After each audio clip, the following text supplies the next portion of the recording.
Fala pessoal, esse é mais um Colmeia Talk, o podcast dos Estúdios Colmeia.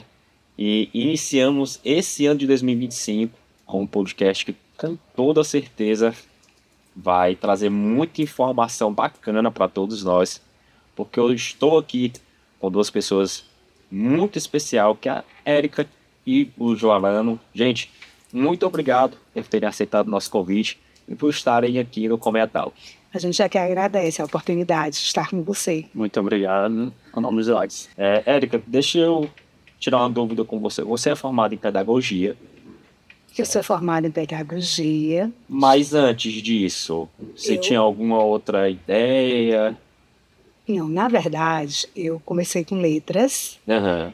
e depois fui para pedagogia por conta de toda a história familiar que eu tinha. Então, o mosquitinho da pedagogia, da educação, já tinha me picado, né? Uhum. Então, assim, toda a minha formação foi na área de educação, assim, tudo que eu propus a fazer, né, todos os cursos, todas as formações foram já todos direcionados, desde os 18 anos, para a área de educação.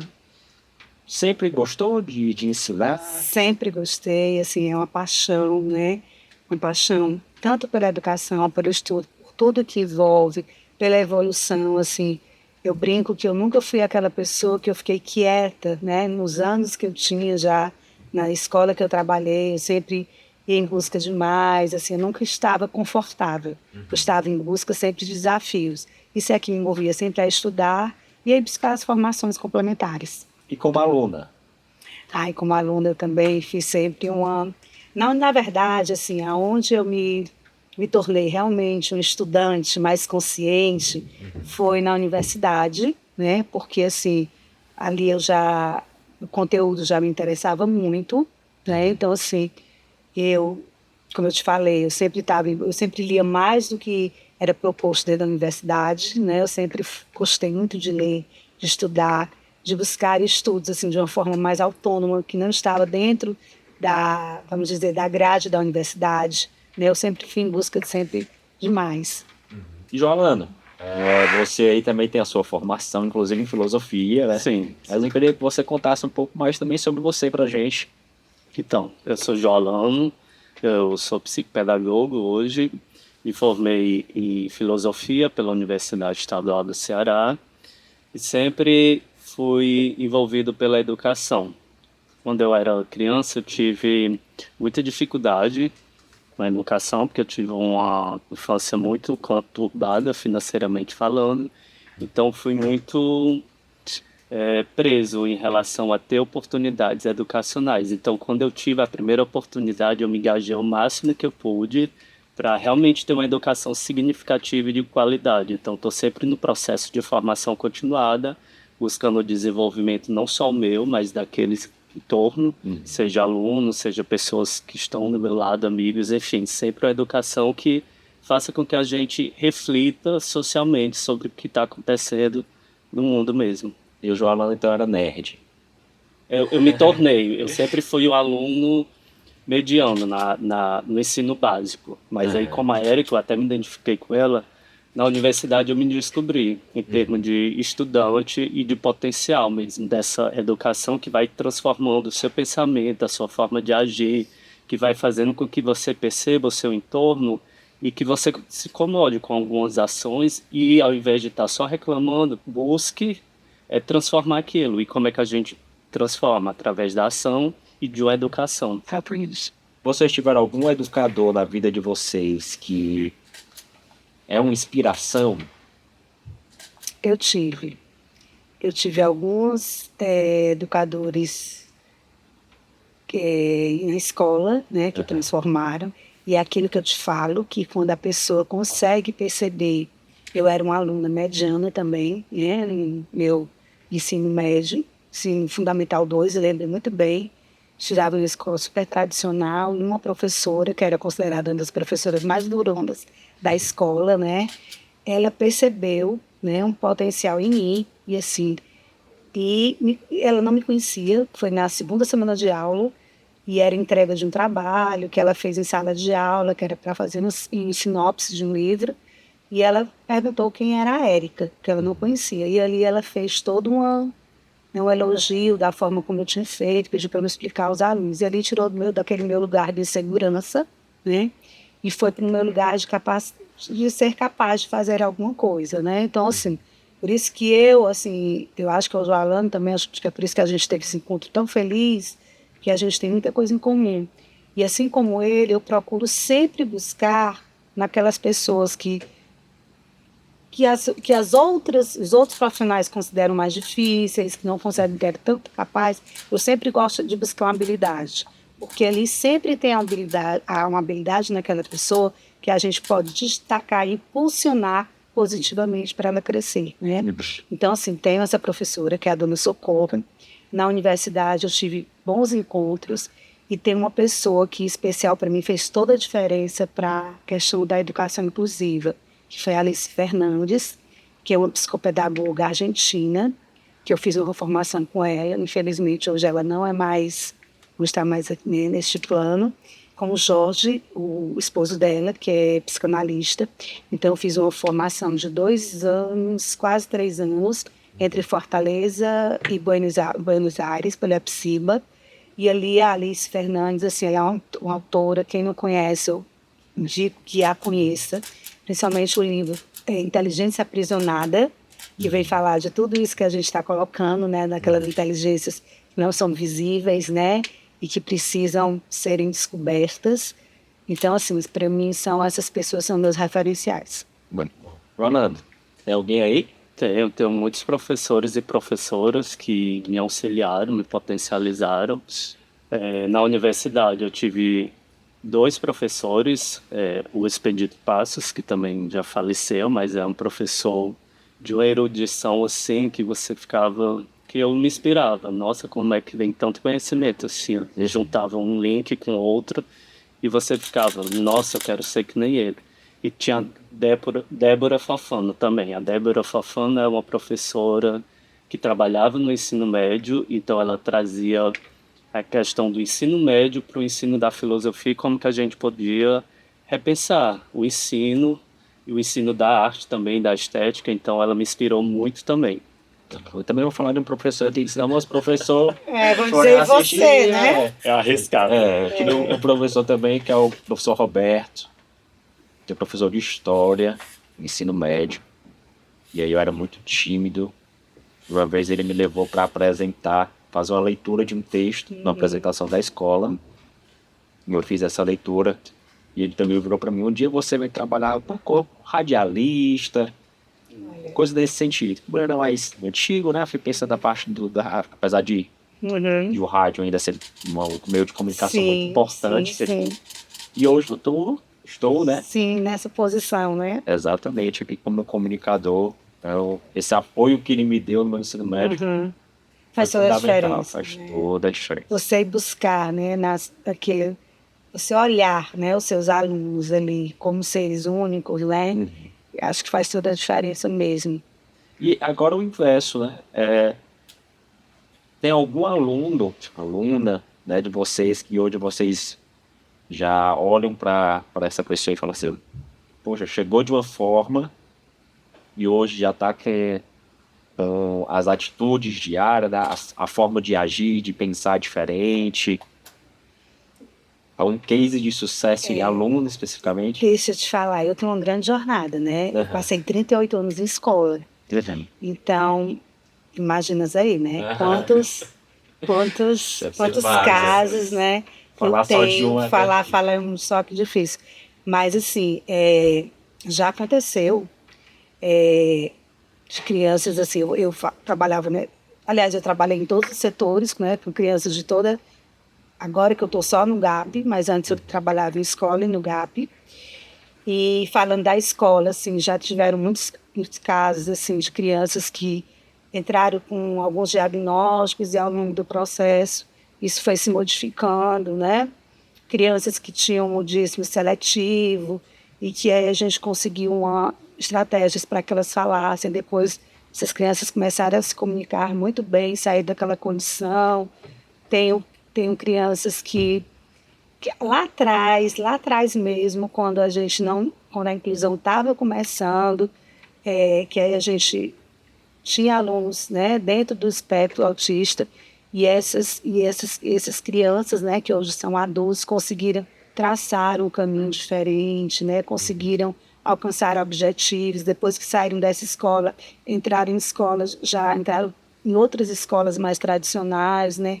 Alguns chegaram até a universidade, né? Porque existem alguns cursos que essa possibilidade de, principalmente, assim, síndrome de Down já não é tanto problema, mas, assim, dentro do espectro autista, já existem alguns cursos que têm a condição de acolher, né? De receber esses indivíduos. Então, assim, eu tenho muitos casos que você fala assim, não seria justo, né, com essa história, mas mais recentemente, né, assim, acho que eu e o Joalano, a gente, quando começou Entrelaços, né, esse projeto, que depois a gente vai falar mais um pouco sobre ele, a gente já vem percebendo muitas diferenças. Muitas, assim, jovens adultos que chegaram sem autonomia nenhuma, sem poder de decisão, sem nenhum protagonismo.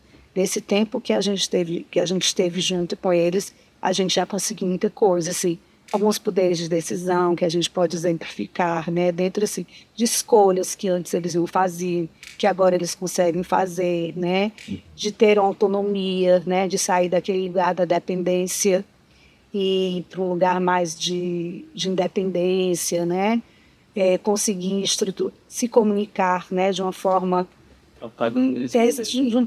se comunicar de uma forma mais precisa dentro das especificidades de cada um e buscando esse protagonismo que a gente gosta. E depois a gente vai citar, vai dar só esse spoilerzinho para depois a gente falar dessas vai exemplificar, né, como aconteceu isso. Antes da gente entrar na questão do entrelaço, tem um gap. Tem um gap. Deixa eu conseguir entender melhor, certo? Sei. O GAP, pelo que eu estudei, ele é um projeto que já tem 22 anos. 22 anos, Isso. mais antigo. Entrelaço é um projeto mais recente. Recente. Explica pra gente. Vou explicar. Vou começar pelo GAP. Né? O GAP ele foi pensado por mim, pela Vládia Lopes, que é pedagoga e psicóloga, psicopedagoga, minha irmã, por acaso, que eu tenho muito orgulho. E aí a Vládia já dava aula, né, particular, né, em casa, só que a gente sempre teve, mesmo quando ia nas casas, a gente tinha um diferencial das aulas particulares, porque antes, acho que as pessoas que são mais antigas, elas vão lembrar, a gente chamava repetidoras, porque eram as pessoas que repetiam o conteúdo que era dado na escola. Assim funcionavam as aulas particulares. E aí a gente veio com novas estratégias, por meio de jogos, por meio de um trabalho mais individualizado, de fazer essa criança pensar de fato, de não dar respostas prontas, né? De trabalhar pré-esquemas de estudo. Então, assim, tudo isso foi fazendo uma diferença nesse trabalho do GAP. E aí a gente colocou no espaço físico o GAP, né? Primeiro ele aqui é na Vajota, primeiro momento, e aí o GAP foi crescendo, né? Assim, foi se tornando conhecido pelo nosso trabalho, porque realmente era um trabalho de acompanhamento escolar muito diferenciado. A gente estava ali, primeiro, para trabalhar autonomia.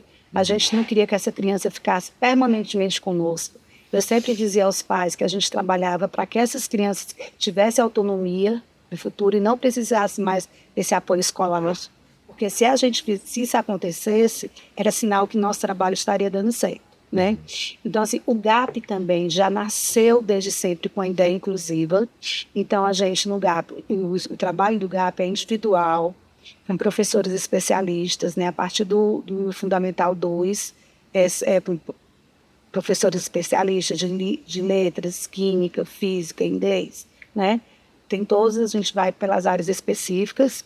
Também temos as crianças, né? Do Fundamental 1, e da educação infantil, que a gente trabalha a parte de processo de alfabetização, de letramento, e a gente já recebia, como eu te falei, a gente já recebia crianças neurotípicas, né? A gente já fazia um trabalho muito interessante com essas crianças e adolescentes. E aí os anos foram passando, e essas nossas crianças, esses nossos adolescentes, e essas nossas crianças foram virando adolescentes e foram virando adultos. E aí começou uma solicitação das famílias e de alguns profissionais para que a gente fizesse um projeto no GAP que pudesse trabalhar com esses indivíduos. Eu não vou chamar crianças nem adolescentes, porque a gente tem adultos, né, de fato, então eu vou chamar com essas pessoas que estavam em casa muitas vezes, assim, porque as terapias, assim, as famílias às vezes paravam essas terapias infantis, então só eram alguns que ainda estavam na terapia, né? Então, assim, ficavam muito em casa ocioso e isso gerava um incômodo muito grande das famílias. E aí, alguns profissionais também nos solicitavam isso, que conheciam o nosso trabalho, só que a gente tinha muita responsabilidade. Era um projeto novo, né?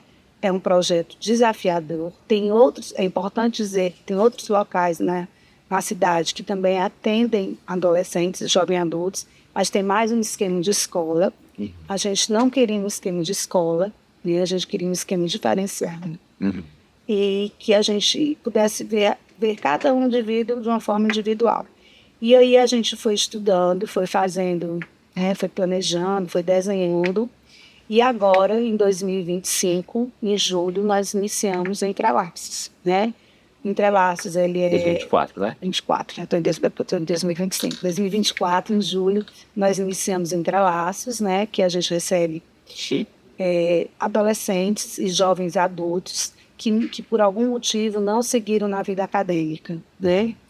E aí a gente faz esse trabalho com eles de manhã, são 4 horas, né, que a gente trabalha por meio de oficinas, de a parte corporal, né? Este ano nós vamos trabalhar também em inglês, que eu vou explicar por quê, assim, e a gente trabalha o processo de alfabetização. E a gente, porque a gente tem pessoas que estão naquele momento que escrevem algumas palavras, que leem algumas coisas, mas que essa interpretação ainda é muito Básica. muito básica, assim, né? É muito, como é que eu vou dizer? É muito linear ainda, a gente pode dizer assim. E temos outro grupo que, assim, que não tem ainda essa alfabetização. Então, a gente faz esses 2 trabalhos, né? A gente divide nesses momentos o grupo. Tem momentos que o grupo a gente trabalha de uma forma coletiva e depois de uma forma individual. E sempre vislumbrando a autonomia, a independência e o protagonismo desses indivíduos, né? Assim, nosso maior objetivo é esse. Não é uma escola, não tem um esquema de uma escola, a gente não se organiza como uma escola para que a gente possa trabalhar essas potencialidades de cada um, essas habilidades de cada indivíduo. Muito bom, super interessante. Leonardo, quando é que você entra no GAP? Então, eu entro junto com o projeto da Eric em 2024. A gente fez planejamento. No início, a gente não tinha público específico, nós pensamos o seguinte: vivemos a pandemia e a pós-pandemia. As pessoas que têm dificuldade de aprendizagem, os adultos, para onde é que eles vão? Eles ficam em casa, às vezes mexendo no celular, fica naquele mundo muito, muito dele, e não esquece o processo de socialização. Então, eles têm uma dificuldade com o processo de socialização, que às vezes é natural, das dificuldades de aprendizagem, e ficando em casa, isso potencializa. Então, como que esse sujeito vai ser autônomo se ele está em casa o tempo todo, se ele não está convivendo socialmente? E aí fica nesse isolamento que não projeta um sujeito social. E aí a gente começou a refletir sobre isso, e as demandas foram chegando, e a partir das demandas a gente já tinha uma base do que queríamos, que é uma educação autônoma, uma educação que pudesse, cada sujeito com suas dificuldades, mas que a gente pudesse superar, ou como que a gente dava acesso para que essas pessoas pudessem ter diálogo com o outro, de cada um da sua forma. Às vezes é mais corporal, às vezes é mais da palavra, às vezes é mais do gestual, e como que a gente pode identificar e começando a trabalhar e entender esse sujeito. Então, eu acho que foi a partir desse momento que a gente começou a trazer mais o projeto e colocar ele em prática. Porque a gente entende, né, que o autismo, a gente assim, não romantismo, não. Por que eu estou falando tanto do autismo, né? Porque assim, é o nosso público maior. E depois eu vou explicar, é um público que assim, que realmente assim, hoje algumas pessoas dizem, o autismo é um modismo, né? O autismo não é um modismo, né? O autismo, se você pegar a literatura, lá atrás você já vê crianças que apresentavam autismo, né? Só que assim, eram isoladas, eram tratadas, né, como doentes mesmo, com medicações, enfim, tem toda uma história, né, do autismo, que se a gente for ler, assim, sempre existiu, mas elas não eram vistas, né? Elas geralmente ou elas participavam de algumas experiências com alguns médicos, ou com psiquiatras, ou psicólogos, né? E aí, depois disso, tem uma época que assim, eles começam, que é quando começam as escolas a aceitar, né? Tinha salas especiais, então vem toda uma história sobre isso. Então, assim, o que é que a gente queria? Repetindo, a gente não romantismo, a gente sabe da questão que tem, mas a gente também não subestima, né? A gente, mais uma vez dizendo, a gente vê que cada indivíduo, dentro daquela sua condição, dentro do espectro, por isso que a gente chama o espectro, porque ali dentro do espectro, o autista não é uma camisa única, que cabe em todo mundo, tá? O espectro, então, cada um vai vestir, vou fazer essa analogia, vai vestir a sua camisa, não vai dar para colocar a minha camisa no Joalão, e eu acho que é daí que vem a dificuldade da inclusão, porque às vezes se faz um projeto de inclusão para autista, e aí você não vê que eles são diferentes, né? Então a gente, assim, tem até um exemplo, né, que agora na internet, né, algumas pessoas já podem ter tido acesso, que é do Jacob, que é um adolescente, que ele é um autista não verbal, que passou muito tempo na escola e ele ficava com livros de terceiro ano do ensino fundamental, do ensino fundamental 1, e ele só dizia, ele se comunicava, né, gestualmente, ele apontava principalmente para gestos, para instrumentos musicais, e também ele só dizia 2 palavras, sim e não, né? E quando foi na época da pandemia, que ele ficou mais em casa, a família começou a trabalhar com ele, a possibilidade da digitação, de oferecer ele, né, para ele digitar.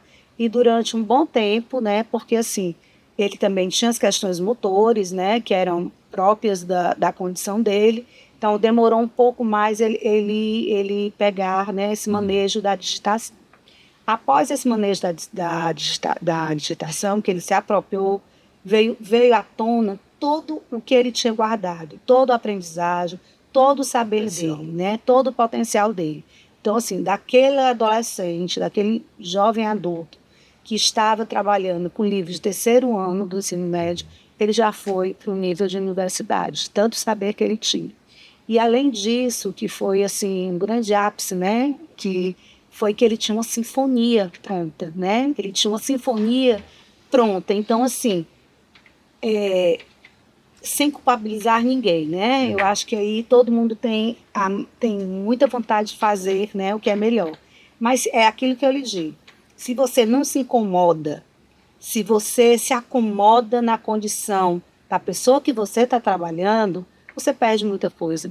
Porque você vai repetindo modelos de inclusão, e você vai perdendo de conhecer as habilidades. Você tem que olhar, né? Você tem que olhar para aquele indivíduo e perceber, é fácil? Não é fácil. Mas você tem que abrir uma porta, você tem que encontrar a chave de comunicação, de interação, para ele lhe dando dicas, né? E isso só é possível se você o acompanha, se você tem esse olhar diferenciado para ele, né? Então, assim, ele precisa ser olhado, ele precisa ser olhado como único, não pode a gente colocar todo mundo dentro de uma mesma caixinha do autismo, né? Que eu acho que aí que é o grande perigo e que eu acho que é a grande dificuldade da inclusão, né?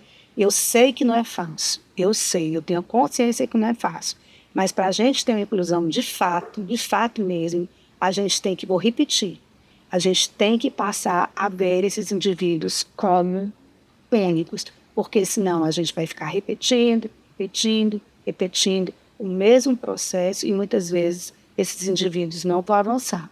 Então, assim, fica para nós, né, educadores, terapeutas, esse desafio, né, da gente tentar enxergar, ter um tempo, e para isso a gente tem que ter um tempo de olhar, né? Tempo de olhar para cada um. Eu e o Joalano, a gente trabalha juntos e a gente tem uma sintonia muito bacana, né? Você perguntou como é que a gente chegou nesse ponto. Ele trabalhava na escola que eu trabalho, né? E na primeira entrevista, quando ele foi fazer a entrevista, né, de emprego, ele estava presente, né? Eu e a diretora da escola. E de cara eu vi, né, assim, eu falei com ela depois que o Joalano era a pessoa que a gente procurava. Porque eu acho que, assim, todos os educadores, né, eles têm que ter um olhar ampliado, né? Todos os educadores, a gente não pode ter um olhar único. Então, o Joalano, ele tinha um olhar muito ampliado. E ali, naquele local, ele já trabalhava com crianças pequenas, crianças com síndrome de Down, crianças com espectro autista e com outras neurodivergências, né? E eu sempre observei muito o Joalano. Então, quando eu saio, que eu vou começar a desenhar esse projeto, eu chamo o Joalano, né, para vir comigo, né? E a gente tem uma sintonia muito grande. E voltando, porque assim, a gente trabalha lá no IGAP, a gente tem, não somos só nós dois, temos outra equipe, mas assim, muitas vezes fica um executando, qualquer um da equipe executando e outro no processo de observação, muitas vezes. E depois a gente troca, porque a partir dessa observação a gente vai pensar nos próximos passos, né? Então, assim, a cada fim de manhã a gente troca as nossas observações, não só nós dois, mas a equipe toda, mas nós dois principalmente ficamos, além de atuarmos, porque a gente está ali o tempo todo, literalmente com a mão na massa, né? Com os nossos jovens, né, que são maravilhosos, assim, e a gente vai percebendo, e a gente vai mudando, e às vezes um olhar nosso, porque outra coisa, a gente faz o planejamento, mas esse planejamento é extremamente flexível, e a gente vai trocando olhares, e ali a gente vai mudando, né, e a gente vai entendendo também, porque assim, o indivíduo autista, a gente tem que acreditar no potencial dele, a gente tem que incentivar essa autonomia, essa independência, mas a gente também tem que ter uma sensibilidade muito grande para os sinais que eles nos vão dando de exaustão, de se a gente não está fazendo muita motivação para eles, porque senão eles podem entrar numa desorganização, se desregularem, né? Então a gente também percebe, a gente também tem que se olhar, esse olhar muito aprofundado, quando a gente vê que, para antecipar, para não deixar que essas crises aconteçam, né? Até nesse tempo que a gente trabalhou junto, nós não tivemos nenhum momento desse, mas nós temos consciência que isso pode vir a acontecer. Então a gente tem muito esse cuidado mas a gente saber o limite de cada um, né? A gente tem que entender o limite de cada um, que desregula um, se regula o outro. Às vezes eles nos mostram, às vezes por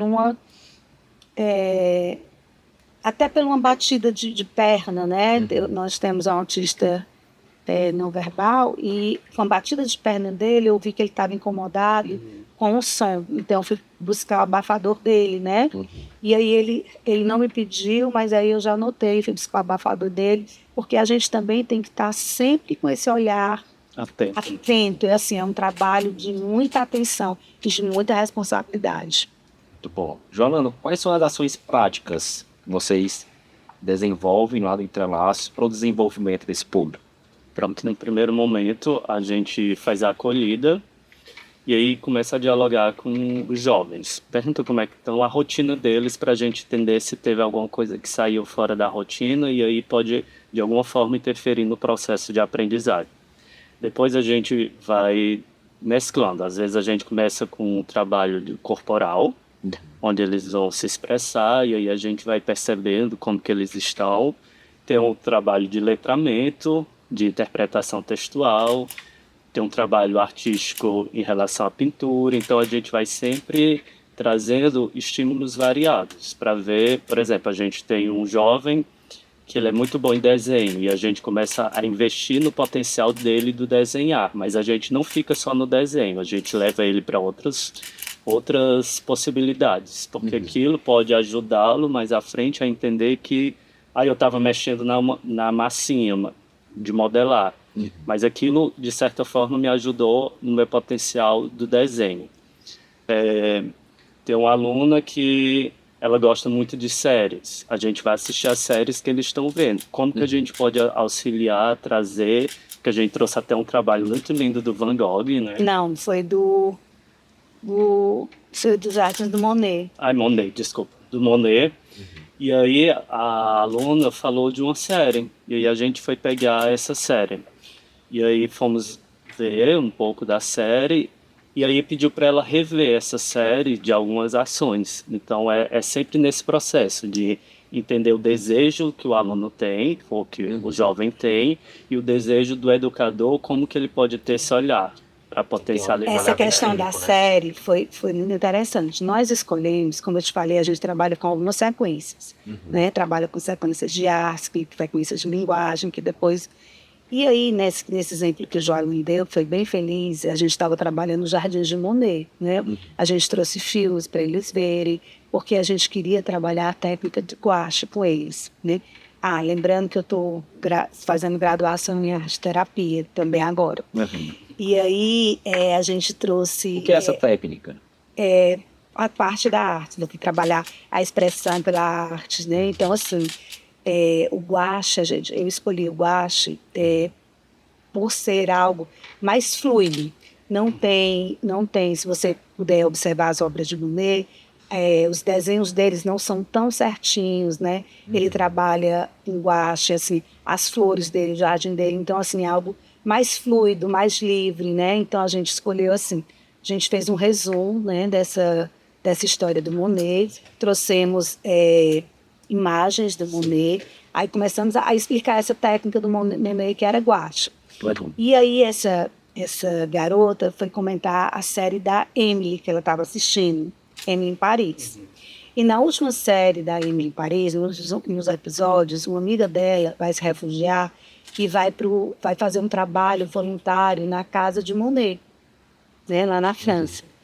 E ela cai no rio, né? No rio lá das linféias, que é exatamente assim, tem um livro muito lindo sobre as linféias. E aí eu disse para ela, eu falei, você lembra aquele momento do episódio que a amiga da Emily tá passeando e ela cai no barco, ela lembrava. Aí eu disse, volta para assistir, porque ali é a casa de Monet. E lá é a casa de Monet e tem as flores, tem as linféias e tudo. E aí ela voltou. Ela demorou um pouco e voltou. Aí ela disse, eu vi, Érica, eu fui assistir a série e vi. Você viu as flores, aí trouxe o livro, né? Aí você viu, você reparou. Então, assim, a gente quer sempre trazer esse universo, entendeu? Dentro do trabalho que o Joela me colocou, por exemplo, a gente trabalha, como eu já expliquei, a alfabetização, que a gente divide, e a interpretação de texto, né? Porque tem os que são muito literais, e que a gente, naquela hora eu falei linear, mas são literais, são muito literais, e a gente quer aprofundar um pouco mais, a gente vai perguntando para eles. Tinha uma situação de racismo, né, que apareceu lá, e a gente trouxe uma tirinha da Mafalda para eles interpretarem, porque ali onde é que tinha a situação de racismo, é difícil, no começo foi muito difícil, né, eles entenderem aonde estava a questão do racismo ali na tirinha da Mafalda, mas eles conseguiram. Então, assim, tudo o que a gente faz, todo o nosso projeto, a gente tem um projeto, mas é para a vida, por exemplo, matemática, e tudo programado com eles. Vou te falar, a gente vai fazer uma culinária, tá? Então, a gente vai escolher, vou te dar esse exemplo, que era o bolo de pote. Eu vi um Reels. Pois é, e aí a garota lá, ela estava nesse processo da matemática, a gente estava trabalhando em operações multiplicativas que ela não conseguia ainda. E a partir dessa receita, porque a receita a gente escolheu propositalmente que era de uma caneca. E aí a gente foi trabalhar que era para 5. Então, tudo que tinha que ser multiplicado por 5, né? Então, assim, aí a gente vai trabalhando. Muita dificuldade que eles têm com dinheiro, né? Assim, porque eles não andam com Pix, eles andam com dinheiro, que os pais, né? Então, a gente trabalha também essas questões que a gente chama matemática para a vida. E a outra coisa que assim, o inglês vai entrar agora e vai ser o inglês que vai ser também para esse mundo, para entender as questões que estão no mundo, cardápios, placas. Então, assim, a pessoa vai unir também, a gente sempre faz uma integração entre as áreas. Então, a pessoa do inglês também vai ligar com artes, né? Então, ela vai, a partir da arte, ela vai também trabalhando características em inglês, né? Daquilo ali. A gente faz, além disso que o Jolan, passeios, né? A gente leva eles também para passear assim, mas só voltando. Tudo que a gente faz um projeto com eles, porque tu lembras que a gente falou do protagonismo deles? Uhum. Porque era incrível, Flauber, eles não tinham, quando eles iniciaram, que também é um ganho, eles não tinham poder de decisão nenhum. Você colocava, vamos dizer, trabalho com tinta guache. E aí a gente começou com os papéis de tinta guache. Aí, qual é a cor que a gente usa? Que eles diziam tia, mas já tiramos o tia, porque tinha uma infantilização muito grande. Então a gente tirou o tia, foi tirando aos poucos o tia. Então eles diziam, Érica, qual é a cor que vai usar? Joalano, qual é a cor que eu vou colocar? A gente disse, não é a cor que você quer. Que é um desafio. Não conseguiu, Uhum. mas muitas vezes não conseguiam. Não conseguiu. Aí o que é que a gente faz? A gente tinha 5 possibilidades, a gente diminui para 2 possibilidades, né? Então, assim, muito difícil esse poder de escolha. E quando eu falo essa programação, porque eles, muitas vezes, e aí não é por maldade nenhuma, né? Eles são muito, vamos dizer assim, eles são poupados, né, pelas famílias, eles são muito protegidos, eles são, né, lógico que eu entendo toda essa família de super protegê-los, de escolher as coisas para eles. Então, assim, tem algo que as famílias dizem assim, ele fez mesmo isso, ela faz mesmo isso, é tanto que a gente filma quase tudo, né, para mostrar. Então, assim, a gente faz um projeto. E aí a gente foi para a Unifor, explicou para eles o que era a Unifor, fomos à Unifor, fomos recebidos na coordenação de estilismo e moda, porque a gente estava fazendo um trabalho com bolsas, com tecidos, então tudo está interligado. A gente não resolve assim, vamos na Unifor. Não, lá era porque a gente ia fazer o croquis de uma bolsa que eles iam produzir e a gente queria que eles entendessem o que era um croquis. E a coordenadora de lá, Ana Cláudia, maravilhosa, os recebeu, conversou com eles, foi mostrar o croquis, chamou um aluno dela, escolheram lá uma coleção de bonecas, que foi muito feliz a escolha, porque eles se empolgaram muito. Ao final, ela deu a bolsa, né, para eles fazerem a bolsa deles. E mostrou como é que se faz um croquis, que é todo um planejamento. Que é isso que a gente mais tem trabalhado com eles. Um lanche, a gente senta com eles e vai fazer a programação. Teve a festa do Halloween que eles pediram. Então, tudo foi feito assim. Faz uma lista. Então, quem já escreve, a gente vai vendo as habilidades. Então, o Joalano já consegue. Então, o Joalano escreve o que vocês vão dizendo e o Joalano vai escrevendo, entendeu? Então, assim, a gente vai envolvendo eles em todo o processo. Em todo o processo, eles estão o tempo todo junto conosco. Tanto nesse começo, como o Joalano colocou, da acolhida, do planejamento do dia, como no final do dia, da finalização do que eles gostaram e do que eles não gostaram, né? Então, a gente vai o tempo todo, eles estão juntos nesse planejamento. Então vocês têm a preocupação muito grande de tornarem eles participantes. Né? Participantes. Até porque, assim, a gente quer, né, que eles vão para o mundo, assim, não aos poucos, porque, assim, a gente sabe que as famílias, né, aquilo que eu venho te dizendo, então até que se chama o capacitismo inverso, né?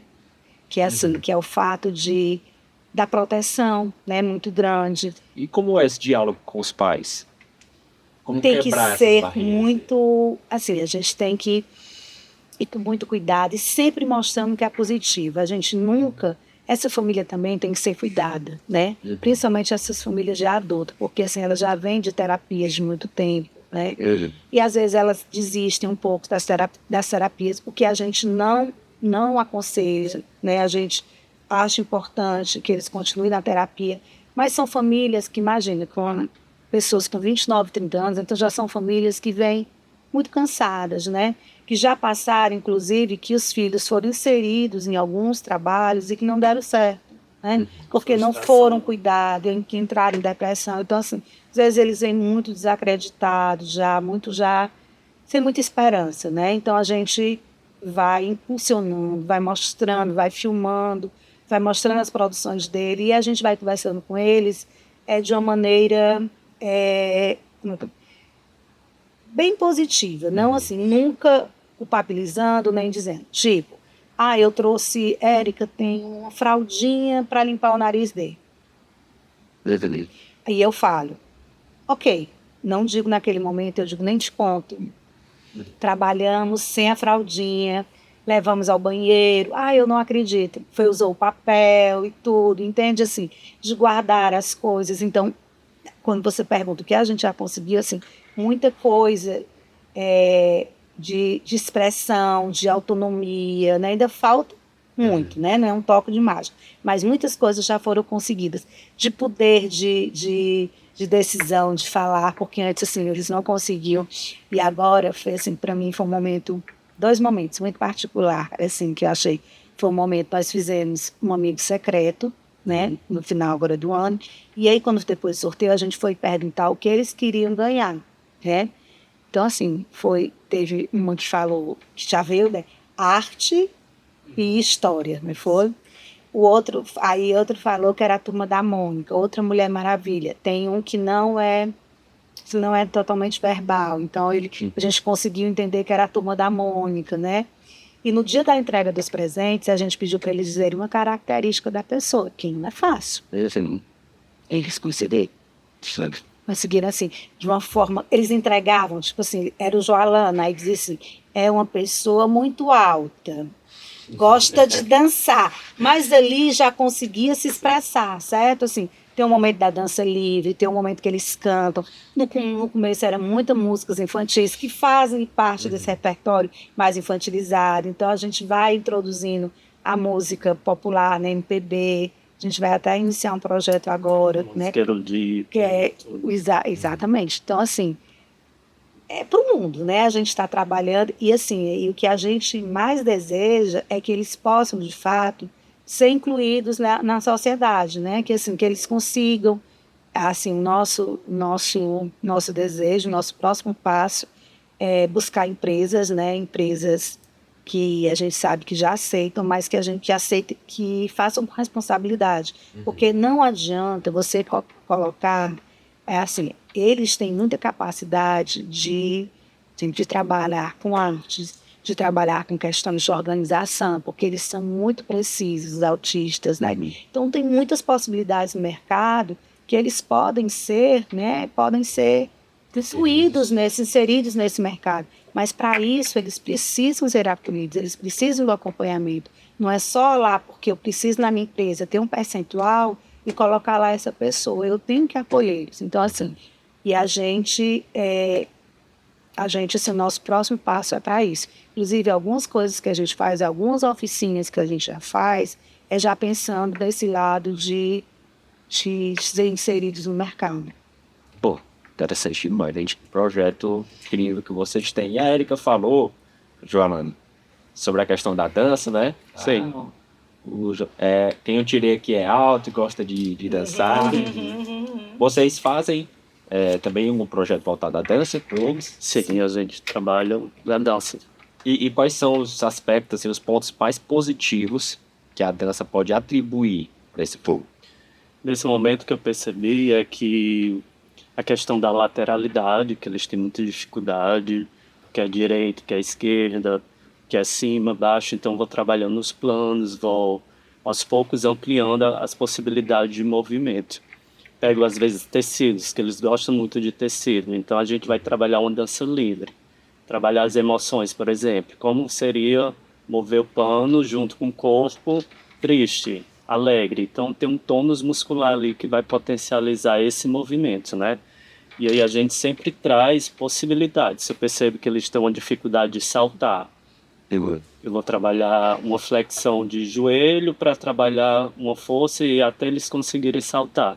Então, a gente sempre vai trabalhando no desenvolvimento e nas dificuldades que eles têm para tentar sanar ou simplesmente fazer com que eles comecem a desenvolver habilidades do corpo. Uhum. E aí, Na questão também de, não sei se você passa só livre ou já passa também algumas danças coreografadas para decorar. sim, a gente passa sequências de movimentos, é tanto que eles, no final do ano, fizeram a apresentação de uma música chamada Borboleta, que é da Marisa Monte. É de domínio público, mas a Marisa Monte tem. A Marisa Monte inseriu no CD dela, né? E aí a gente pegou essa música e aí começamos a trabalhar com tecido e a sequência, né? E aí a gente trabalha a questão da memória, onde eles vão tentar realmente memorizar e sem cobrança, sem nada. Então, e aí vai de forma orgânica mesmo. Eles vão entendendo a letra junto com o movimento e vão unindo e acaba memorizando. Então isso para eles é um potencial muito grande e eles conseguem um alcance de dizer, eu consegui fazer isso. E da família olhar e dizer, nossa, Alguns não se como eles estão movimentavam, né? pessoas que estavam o tempo todo sentadas. Essa apresentação, então, foi para a família? Não, a gente não abriu, a gente filmou. E aí também, Joalano, algo que foi muito interessante que o Joalano propôs foi assim, foi uma dança criativa. Eles escolhiam uma música e eles iam fazer uma coreografia. Eu tô rindo porque teve uma coreografia que quase que eu morro. No final, minha condição física não estava preparada. Porque então a gente gente reproduzia. Aí eles iam para frente, deles. a gente também trabalha muito, que a gente chama da dança criativa. Eles escolhem a música e eles vão fazer a coreografia deles, né? Que é o momento que eles amam, assim. E aí, assim, algumas músicas são mais infantilizadas, como eu disse, mas aí outras já são músicas mais que eles que escolhem. Eles que escolhem. E aí é muito importante, e também isso porque essa questão da expressão, né, deles. E aí, voltando queria só complementar o que a Erika falou sobre a família, de que forma essa família começa a ver a gente e eles. Porque eles começam a ver que o sujeito está se modificando. Nossa, ele está começando... Ele consegue andar sem a necessidade de estar de mão dadas. Então, vai para um espaço e aí não necessariamente a pessoa vai estar o tempo todo de mão dadas. Em alguns momentos a gente vai dar, porque percebe, como a Erika falou, existem sinais e a gente vai olhando esses sinais. E aí começa a trabalhar a autonomia, a família diz, nossa, é possível mesmo. E aí eles começam a dar credibilidade ao trabalho. Por quê? Porque é um trabalho que está transformando a realidade daquele jovem.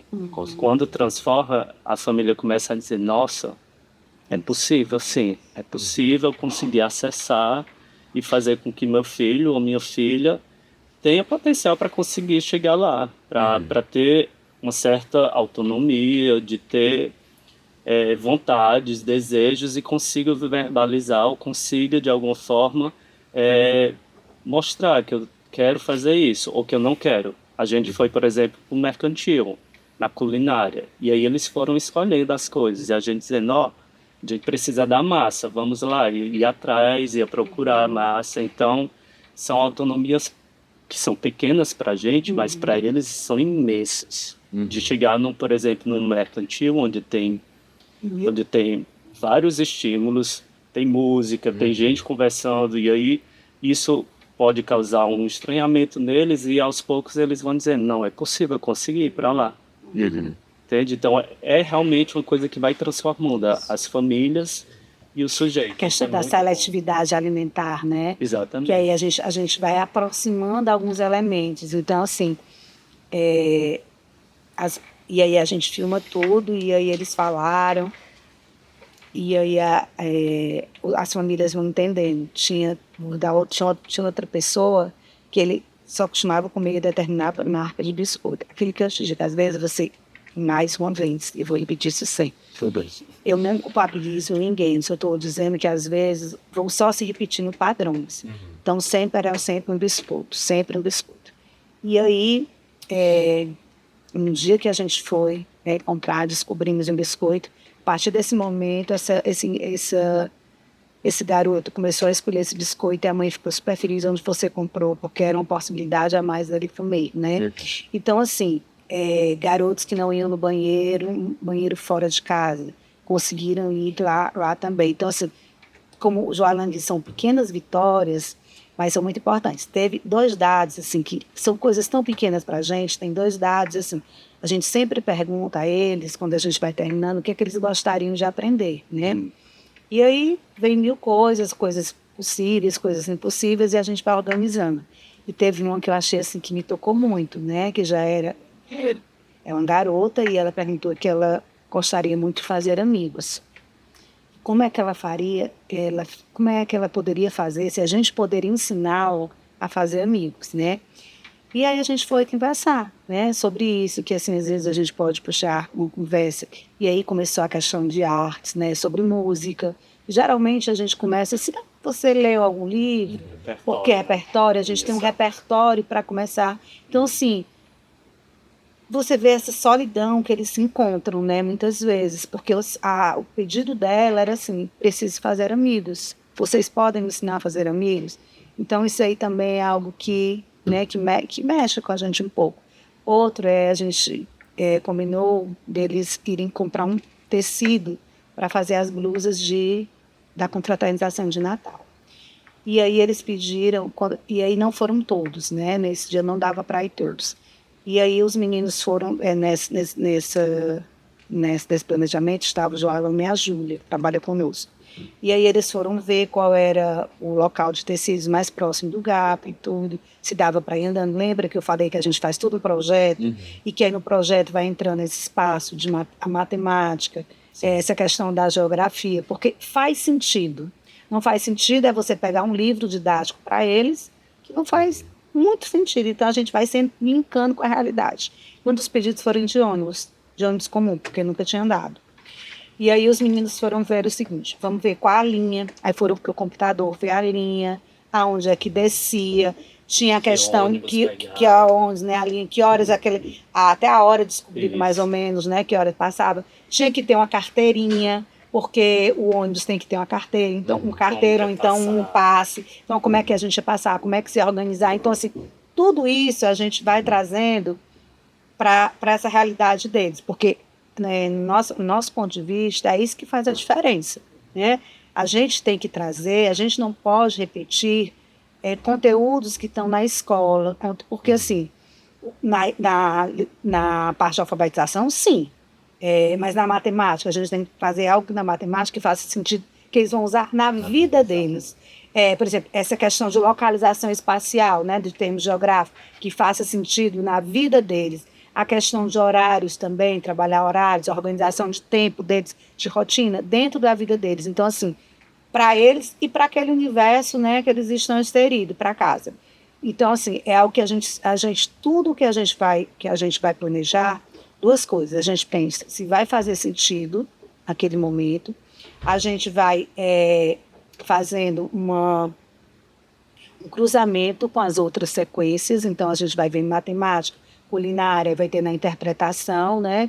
E ver se vai tendo sentido para eles, porque se não tiver sentido, a gente aborta esse projeto, né? Porque se não faz sentido para eles, não faz a menor lógica a gente continuar, né? Então, assim, tudo isso é a nossa preocupação com eles, né? Entendendo e ouvindo sobre o projeto, a minha visão é que a participação dos pais são importantes também, e a participação deles, mas eu acredito que deva haver algumas dificuldades, né, com relação a isso. Não sei se vocês já vivenciaram uma experiência nesse sentido. Dos próprios pais, como você já citou anteriormente, de ter aquela dificuldade de conseguir enxergar o potencial, né, apesar da situação da pessoa. Qual conselho dá para esses pais? Conselho, né, que eu acho que a gente pode dar é o que eu venho repetindo, né, assim, desde o início. A gente olhar, né, não subestimar aquele indivíduo, né, estar ali junto com ele, encontrar o equilíbrio, né, entre estar perto, incentivar, estar perto e apoiando, porque também a gente tem a maior responsabilidade que não é só saltar. É assim, é dar oportunidades sociais, de sair de casa, né, de acompanhar, deles fazerem parte de grupos, né, como do Entrelaços ou outros grupos que possam potencializar essa integração deles, né? Então, assim, a gente é esse a nossa orientação, assim.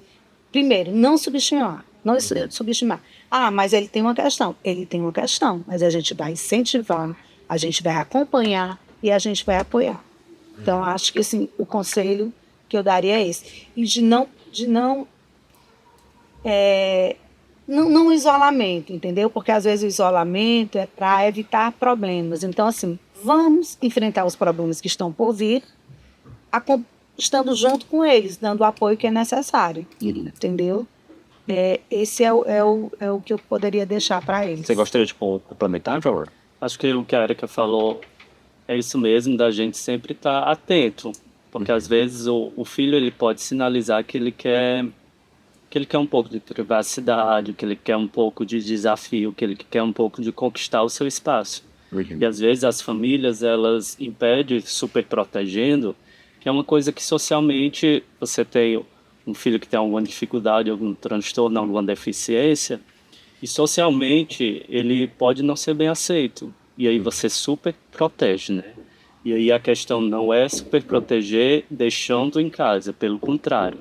É levando para a sociedade ver que as pessoas com transtorno e dificuldade, elas têm muito potencial, e esse potencial ele só precisa ser visto e sendo aprendido conforme o sujeito Levando tem em a conta, né? capacidade. Acho que a gente tem que levar em conta as limitações que existem, Sim. mas a gente valorizar, né, as habilidades que são possíveis e estar ali apoiando, né? Eu acho que são essas três questões.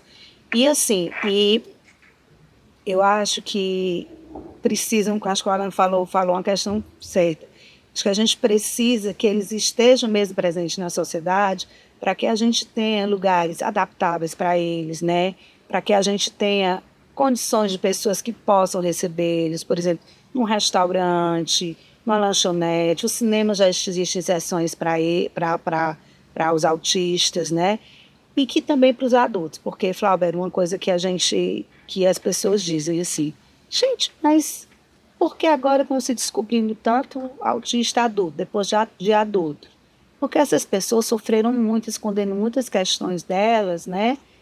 Por timidez, elas escondiam porque ainda não tinham um diagnóstico, não iam para um diagnóstico e ficavam escondidas. Hoje a gente vê uma redenção dessas pessoas que se descobriram autistas, né? Depois de adultos, entendendo quem elas são, entendendo que as dificuldades dela não eram por causa delas, por causa que algo que deixou, não era uma culpa delas, que muitas vezes elas se culpavam por isso, né? Então, assim, a gente tem que entender esse autismo também agora, esse autismo desse indivíduo adulto, porque também é algo que a gente vai ter que mudar, assim, a gente vê, só um lembrete, assim, só que eu gostaria de colocar, a criança autista, ela faz terapia durante muito tempo, que é importante. E algumas continuam quando são adolescentes e muitas poucas quando são adultas, tá? É o que a gente vê. O que é que acontece? Essas terapias perfeitas, feitas pelos melhores profissionais, muitas vezes elas não...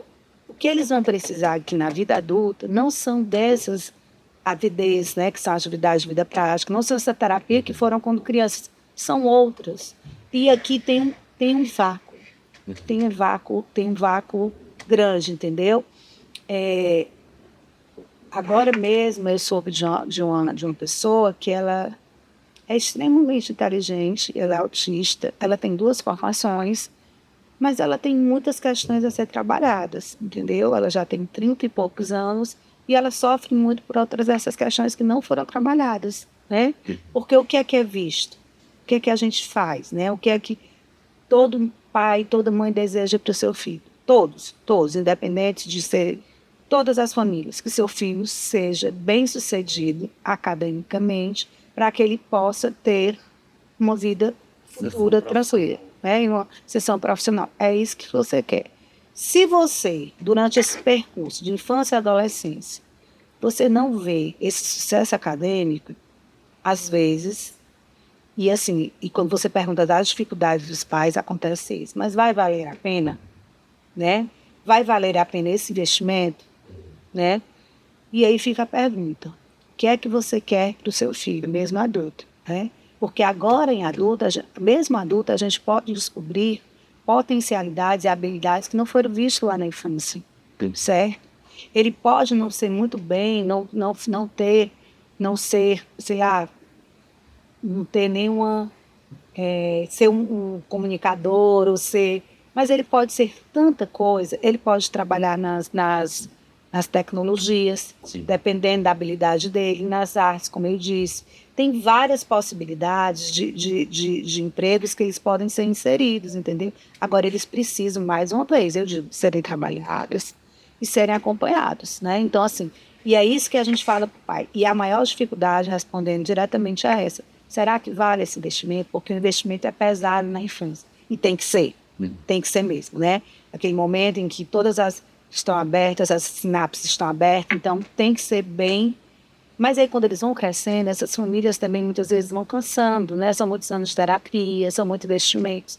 E quando eles não veem, né, uma mudança, então, assim, eles...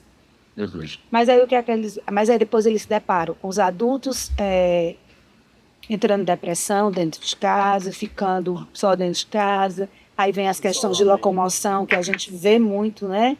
A questão que o Joalana até encaminha para ortopedistas, alguma coisa pelo tempo parado que eles têm. Então, assim, a gente precisa entender, né, que existem esses indivíduos e que eles precisam ser trabalhados, eles precisam ser vistos e nós precisamos lutar para que eles sejam inseridos dentro da sociedade, que a sociedade os reconheça e os acolha. Né? Todo o processo de desenvolvimento, né? Como a Erika falou, não só na infância, mas infância, jovem, adulto e velho. Como é que esse sujeito vai estar na velhice? A gente tem que pensar também nisso, como é que ele vai estar. Inclusive, a gente tem uma situação próxima, né, que eu vou até compartilhar com vocês. O irmão da minha esposa, ele já tem 41 anos de idade, ele já foi diagnosticado como autista severo, foi diagnosticado na velhice. Quando jovem, ele ainda se comunicava, pedia as coisas e tudo mais. Hoje ele já nem fala mais, pelo cuidado da família, né, por não ter de se comunicar muito com ele, de deixar ele muito no antecipar, cantinho, né, o que ele desejava. Isso. Hoje ele não se comunica, ele não fala nada. Então você sentar ele numa cadeira, ele fica bem quietinho, né? Mas ele não se comunica de jeito nenhum. E aí vem aquele caso, né, do acompanhamento da família. Exato. As atitudes que tomaram acabou regredindo a situação dele. Por mais boa vontade, proteção que tem, né? Hoje existe um grupo, agora eu não vou dizer, eu acho que é no Canadá, eu acho, não tenho certeza, que eles estão, o foco de estudo deles é adultos e idosos autistas, né? E que eles estão fazendo todo um planejamento. E algo que, assim, que se Deus quiser no futuro, se Deus quiser, assim, eles trabalham numa casa funcional, certo? Que é exatamente para no futuro ter um condomínio, uma espécie de outras casas de acolhimento para essas pessoas. E eles montam uma casa e trabalham todas essas ADDs, essas atividades de vida prática dentro de uma casa, desde o uso de tudo, porque é exatamente essa população está crescendo, né? Tá aumentando. Então, assim, eles hoje eles trabalham eles fazem trabalho dentro de uma casa, terapia dentro de uma casa, né? Em que possibilita que eles mexam nos eletrônicos, que eles colocam Então, assim, para dar essa independência, porque para onde eles vão, né? Quando não tiver mais os familiares, os irmãos que cuidam, para onde eles vão, né? Então, assim, a gente também tem que pensar nisso, né? É algo, assim, que a gente está posto com urgência para a gente pensar sobre isso, né? O pessoal está nos acompanhando, entendeu o que é o Entrelaços, quer um pouco mais de informação, quer conversar com a Érica, quer conversar com a Joalana, como é que a gente faz? Rede social, ter um número para contato, qual é o endereço, compartilha aí com a gente. Nós ficamos na Avenida Farias Brito, que é a antiga Dom Luiz, em frente ao Farias Brito, ali da Dom Luiz, e quase vizinho ao Montmartre. Tá? Nós temos o Instagram do GAP. E lá vou só pegar aqui o endereço, tá certo? Uma pesquinha aqui. Avenida Farias Brito, 11155. A rede social é GAP Acompanhamento. E o telefone é 981 88 3599. 981 88 3599. E nós convidamos a vocês, a fase pode ser profissional, né, que nós recebemos também, se tiver curiosidade em conhecer famílias, nós teremos o maior prazer em recebê-los, né, para apresentar o nosso projeto. Com certeza. Essas informações, inclusive, a gente também vai deixar na descrição aqui do vídeo, certo? Para vocês terem acesso, o Instagram, o número de telefone, o endereço. E teve alguma coisa a mais do projeto Entrelaços que a gente não falou aqui. Eu tô sabendo que tem muita coisa. Tem, né? mas tem uma coisa que eu gostaria de fechar, ainda não é muito. Nós estamos batalhando assim, porque a gente está falando de um público privilegiado, tá? Sim, Esse público da gente é um público privilegiado. E a nossa intenção é que isso possa alcançar outros públicos que não têm esse mesmo privilégio, tá? Então, para isso, nós fizemos também um projeto, né, que a gente vai apresentar para uma determinada pessoa, né, política, que vai nos receber. Como eu digo, não é nada certo, mas é porque é aquela história, nós temos que lutar, né? Nós não podemos, eu acho que assim, uma questão de uma ação, né, de cidadania. Quem dera, assim, eu já recebi muitas pessoas por telefone perguntando se é filantrópico. Eu digo, eu gostaria que fosse. Ainda não podemos fazer, né? Ainda não podemos ter isso. Então, assim, a gente vai apresentar esse projeto para que a gente possa também alcançar, né, outro público, um público que não é tão privilegiado e que precisa muito, né? Tanto as pessoas que trabalham com esse público, as famílias. Então, a gente está apresentando ainda este mês, né? A gente já escreveu o projeto e a gente vai apresentar este mês. Sempre é um público que é privado de muito acesso, né? Não tem acesso ao básico, quanto mais a atendimentos mais especializados. Então, como essas pessoas, elas têm o direito de ter esse acesso. Então, é uma forma da gente ir também a campo e dizer: olha, essas pessoas elas precisam de acesso e a gente tem ferramentas.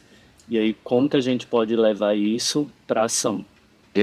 Né? Porque é investimento público que faz sentido. Por quê? Porque vai estar ajudando muitas famílias. Qual seria isso? Quando tiver, vai dar certo. Se Deus quiser. Nosso espaço vai estar de portas abertas para receber e para fazer a divulgação. Tá ótimo. Muito obrigado. E a gente agradece demais a oportunidade. Foi muito bom, tá ótimo. Certo? Muito Foi bom leve. mesmo. Eu espero que as pessoas tenham gostado também e que entrem em contato com a gente para tirar qualquer dúvida. E mais uma vez, muito obrigada. Obrigado. E estamos sempre também as portas abertas lá para o Entrelaços. Para vocês, enfim, para quem tiver interesse, só chegar, que a gente está sempre à disposição de aprender e também de ensinar. Muito bom, gente. E esse aqui foi mais um Colmeia Talk. Como eu disse, todas as informações do projeto Entrelaços vai estar aqui na descrição, tá bom? Mas você aí despertou a curiosidade de entender um pouco mais e conversar lá com o pessoal, com o grupo, vocês podem entrar em contato, tá bom? Muito obrigado por ter assistido até aqui. Curte esse vídeo, certo? Deixa aí seu comentário, compartilhe esse conteúdo e até a próxima. Valeu!